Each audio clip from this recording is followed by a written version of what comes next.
বিএনপির খারাপ সময়ে বিগত 17 বছরে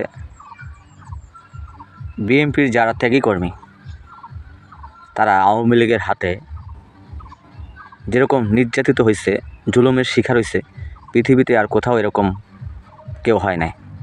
তার মধ্যে কিন্তু জামাতও কিন্তু কম করে নাই। জামাতের নেতাকর্মীরাও কিন্তু সেই জুলুম নির্যাতনের শিকার। আওয়ামী লীগ এই জামাত বিএনপিকে রাইতে ঠিকভাবে ঘুমাইতে দেয় নাই। তারা কোথায় পলাইব সেই জায়গাটাও পায় নাই, ইন্দুরের গতও পায় নাই। আর এখন যারা বড় বড় চেহারে বসে আছে, ক্ষমতা নিয়া চেহার দখল লইয়া আছে, তারা বিগত 17 বছরে আওয়ামী লীগের পার চাড়ছে, দালালি করছে, গোলামি করছে। তারাই এখন এই সময় বড় বড় নেতা, খেতা, পাতি নেতা।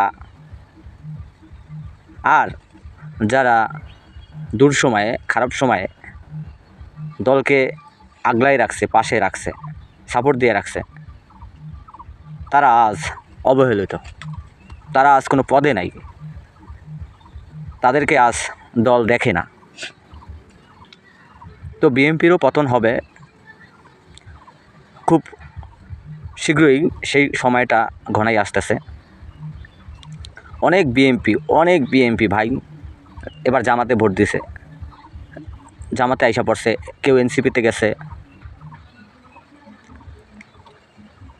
যেই দলই নিমকহারামি বেইমানি করবে তার অস্তিত্ব থাকবে না, যেটা আওয়ামী লীগের হয়েছে। আল্লাহ যেভাবেই হোক তার পতন ঘটাইছে, সেই দেশ থেকে পালাইছে।